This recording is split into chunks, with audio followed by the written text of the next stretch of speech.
Actually, sometimes it was a little bit difficult for us to know where the separation came between our own lives and our lives at home. Of course, we also had a great deal of problem not indulging in too much togetherness, so to speak, taking each other for granted, because it's a tough thing when you're with somebody in the daytime and the evening too. I remember one time I came home and Harriet said to me, "Do you realize that we're on the set that you're nice to everybody except me?" And I think that the boys felt a little the same thing too. We leaned over backwards to try to give them as much freedom and as much liberty so they wouldn't be under the dominance of their parents, you know, during the rest of their lives. Because they were under the dominance of their parent during the time they were on the show, because you were the director of the show. Yes, they had to be, in that didn't essence. they? Yeah. And that's a very difficult thing, because as I mentioned in the book, there's really no way, particularly when Dave and Rick got married, there's no way of directing your son and your daughter-in-law without being a little bit of an irritating force. Sure. You rarely hear anybody say that a director is a nice guy. They'll say, well, he's so-and-so, but he's a good director. Under the sponsorship of Heinz Foods, The Adventures of Ozzie and Harriet moved to ABC's potent Friday night schedule on October 14, 1949. Ozzie Nelson had negotiated a 10-year non-cancelable contract. It also guaranteed him creative control. ABC had the option to bring the show to TV after 1951. Ozzie and Harriet were wary of the new medium. Universal Studios gave them the opportunity to make a film. And in 1952, the family starred in Here Come the Nelsons.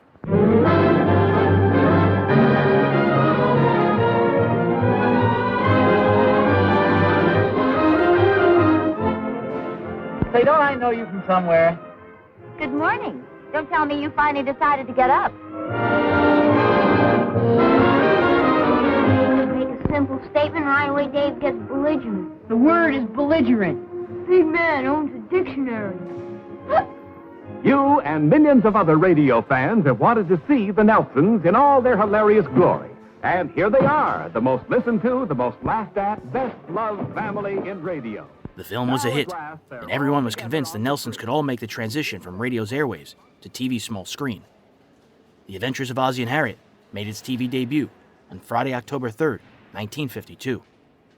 It was more of a difficult situation for us than if we had been playing characters. I know every once in a while we would have a dream sequence or something where we'd be able to put on a costume or a beard, and it was so much easier to act under those circumstances, because the hardest acting in the world is portraying yourself. Of course, it was a reasonable character, reasonable extension. We were not fully conscious of this specifically, but we felt it as sort of a part of a burden that we were carrying. And as far as the scripts were concerned, we had to be careful. Whereas the scripts had to be a reasonable exaggeration, nevertheless, they always did portray in a general form our thinking on certain things. Several people in a tour that I recently made, promoting not only the book, but our new show, Ozzie's Girls, they said, "Are you going to change your standards from The Adventures of Ozzie and Harriet?" And I said, well, I couldn't very well do that because it would be dishonest. Although the show never cracked radio's top 50 ratings during the 1940s, they did so in each of their final 3 seasons on ABC. The January 8th, 1954 episode was called FiFi La Plume. This is KECA, AM and FM Los Angeles, 790 on your dial, your ABC station for the Southland. Santa Fe, best wine by 3 important reasons why. Better taste, full bouquet, master blended Santa Fe. Santa Fe, just try it and you'll say, best wine by is good old Santa Fe. All Santa Fe sweets now 63 cents, 4/5 quart at your dealer. Hi, everybody. This is Harriet Nelson. Oh, pardon me, Harriet. Do you mind if I say something first? No, go right ahead. Well, I was going to say, always look to Hot Point for the finest first. Go ahead. I'm sorry to interrupt. Well, that's what I was going to say. Oh! Well, go ahead. You can say it, too. All right, I think I will. Always look to Hot Point for the finest first.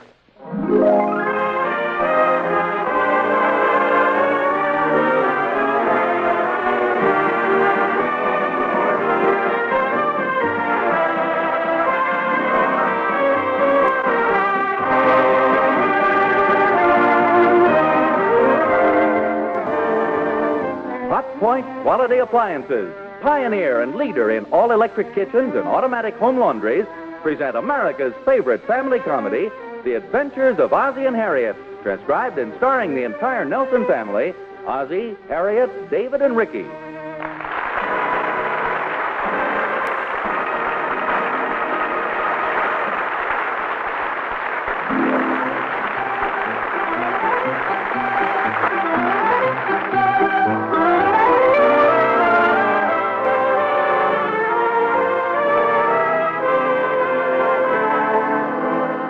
Whenever Ozzie Nelson's asked what he considers to be mankind's greatest failing, he invariably says, In my opinion, it's a lack of thoroughness. and Ozzie's right, for even he isn't thorough. If he were, he'd give credit to Theodore Roosevelt, who made the original observation. But anyway, armed with his stolen philosophy, he's blithely applied it to interior decoration, which happens to be the bone of contention in the Nelson household at this moment. I don't know why you want to have the chandelier taken out of the hallway here. Well, because it was never put up with any thought. The whole thing was done with... A lack of thoroughness. My exact words. Lifted from Theodore Roosevelt. Harriet, the chandelier should never have been put up in the middle of the hall. Well, where do people usually put up chandeliers? Well, there are several schools of thought on interior decorating. None of which you went to. If I'd been here the day they hung that up... Well, why weren't you? Well, as I recall it, I was busy. You were playing golf. Well, but the thing wasn't out of my mind for a minute. I remember we were on the 18th green, and Herb Dunkel was 2 feet from the cup, and just as he was about to putt, I said, I wonder where they're going to put up that chandelier. Well, that was nice. He missed the putt, and I won $1. So I rushed right home. At 8:30 in the evening. Well, I had to play another round to give him a chance to get even. Look, you know how I hate things that dangle from the ceiling. Well, if you're happy, I'm happy. Well, you don't sound happy. I'll try to laugh it up after I get used to that bare spot in the ceiling. No, don't worry, you will. There just isn't enough light in the hall now. No, it's fine, except over my desk by the stairs. Oh? Yeah. You have some plan for brightening up your little corner? Well, I kind of thought, I bought one. One what? I bought a fixture that'll go right over my desk. How does it get over your desk? Well, it dangles. I thought you didn't like things that dangle from the... Well, how else could it be directly over my desk? See, the whole thing is on a long cord with a pulley, and you can move it up and down. You can put the light wherever you want it. I'd like it where it used to be. Oh, Harriet. Who's going to put the fixture up? Well, Mr. Jensen, the man who took the chandelier down. Are we going to have plaster all over the rug again? No, I'm going to put the desk in the middle of the hall and move the carpet back. See, I'm taking care of all the details. There'll be no lack of thoroughness here. Dave, can you come here a minute, please? I'm getting ready to polish my car. Ricky, I'm upstairs running my printing press. I need some help. Okay. Mom, Pop wants you.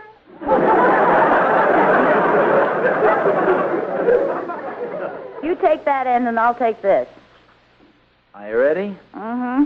Careful of the wallpaper. Okay. Yeah, let's put it down right here. Ozzie, you going to be home this afternoon? I want to take the car. Well, I've got to go downtown to pick up the fixture, but, I can take David's car. Well, in case nobody's home, will Mr. Jensen know where to put it up? Well, I'll be home in time. Anyway, I've taken care of that little detail, too. I left a note for him right on the desk. What you want, Pop? Oh, will you roll the rug back, David? Sure. Hey, Pop, would you like to buy some business cards? Well, I'm not sure. You and that corny printing press. Roll up the rug, boy. Here's a free sample, Pop. Oh, well, thank you. Don't put it in your pocket. Read it. I'm a ding-dong daddy looking for a red-hot mama.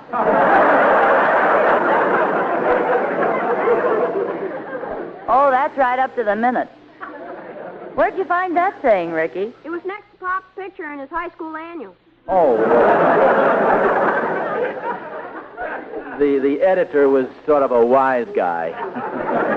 Here's a pretty popular one. I'm a devil, baby. You mind if I horn in? Ricky, those aren't exactly business cards. They are if you mean business. Hey, Mom, when did you clean under this rug last? Just last week. Why? I found this clipping. That's mine. For one exciting week only, Dawn LaFleur. Let me have that, David. The girl who brings Paris to your hometown. Let me have that, Ricky. See sensational Dawn LaFleur in her Bally High bubble bath. Let me have that, Harriet. She's the kind of 3D you like, daring, delightful, deceptive. Let me have that, David. Wow, pal, boy. Ricky. That's what it says here, doesn't it, Mom? Let me have that, Harriet. Ozzie, didn't we go with the Randolphs to see Dawn LaFleur last year? Did we? Yes, perhaps we did. What does she do, Pop? Well, it's nothing. It's sort of an act. This lady sits in a bathtub full of bubbles. I'd like to see that. Well, I don't think it's the kind of entertainment that I'd recommend for you. Why don't you and David go outside? Yeah, come on, Rick. Well, why does it say, boy? Ricky, come on. Well, if I'm going down to get the fixture, I'd better get going. What'd you clip this out of the paper for? Oh, just an impulse, I guess. The same impulse that got you up on the stage last year to hold the towel for us? Well, Harriet, somebody had to hold it up for her so she could step out of the bathtub. She asked for a bald-headed man. Well, they were all there with their wives. I mean, you're so understanding, you know, and it was all in the spirit of fun. Boy. Yeah. After all, she was wearing a bathing suit. Why, Ozzie, you peeked. Well, I just happened to notice it out of the corner of my eye. She's very appreciative, too. Said I held the towel better than any volunteer she ever had. Yes, sir. You know, Harriet, I think I ought to go down and say hello to her just for old time's sake. Don't you think so? Well, if you don't think I should, I won't bother. I didn't say anything. Well, it's the things you don't say I understand more clearly than the things you do say. Ozzie, you do whatever you want. Well, okay, I won't see her.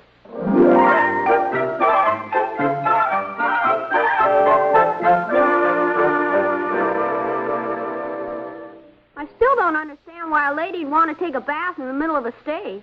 It's show business. Now get off the fender. I just waxed it. I see you finally got a radio for the old bucket of bolts, huh? Yeah, I picked it up in the junkyard. Boy, 4 sets of earphones, too. I'm going to take those out as soon as I can find a speaker. What's that wire sticking out of the dashboard? That's new. Oh, that's just a thing. Leave it alone. What's it do? It blows the car up. I gotta try that, boy. How about that? My big brother's growing up. Go print up some more cards. Dave, can I borrow your car? Oh, gee, Pop, I'm supposed to take Nancy Baker for a ride this afternoon. Well, I'll be right back. Be real careful of it, won't you, Pop? David, I've been driving a car for a long while. I think I'm pretty capable. Isn't much I don't know about automobiles after all these years. Pop, you gotta turn on the ignition first. Just checking the battery. You better pull the choke out, Pop. Oh, sure. It's the other wire. Oh. Hey, that's a very neat horn, David. Are you calling me, Ozzie? Oh, yeah. Goodbye, dear.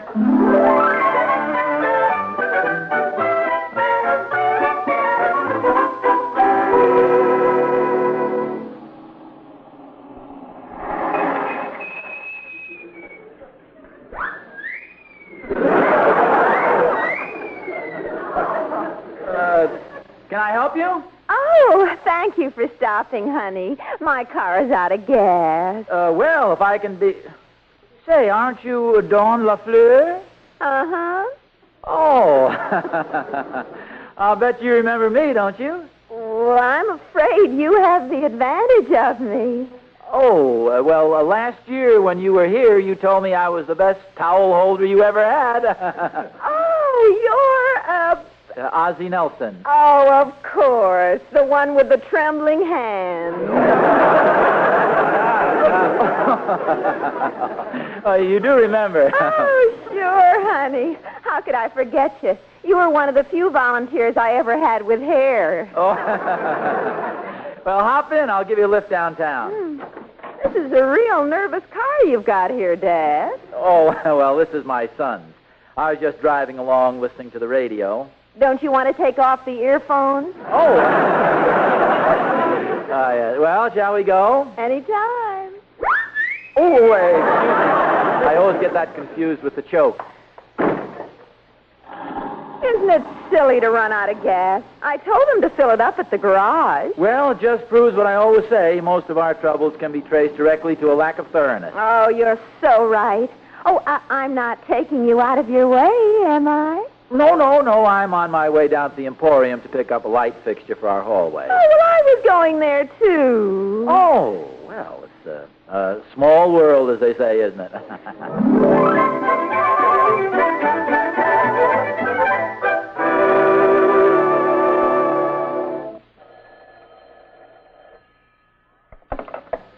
Hello?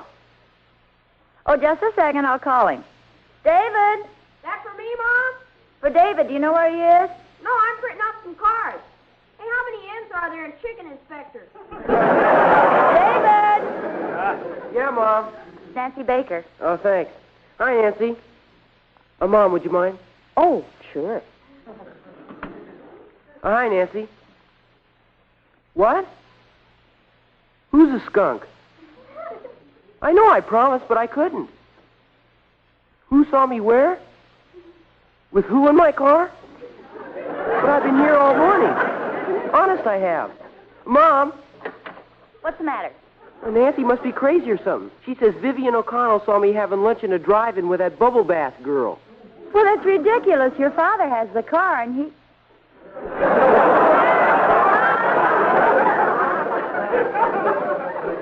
Here, Dave, I'll talk to her. Get me off the hook, Mom. She thinks I'm a skunk. Hello, Nancy? Oh, you're wrong about David. He's been here all morning. It must have been some other skunk. Oh, that's all right, Nancy. But do you mind if David calls you back? I may be using the phone for the next hour or so.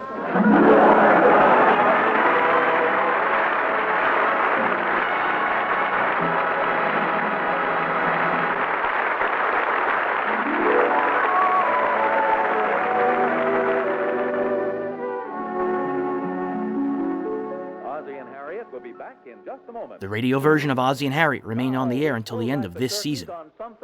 The TV series would turn Ricky into a teenage heartthrob.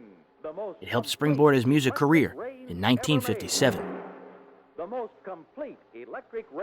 For more on the adventures of Ozzie and Harriet, tune into Breaking Walls, episode 107.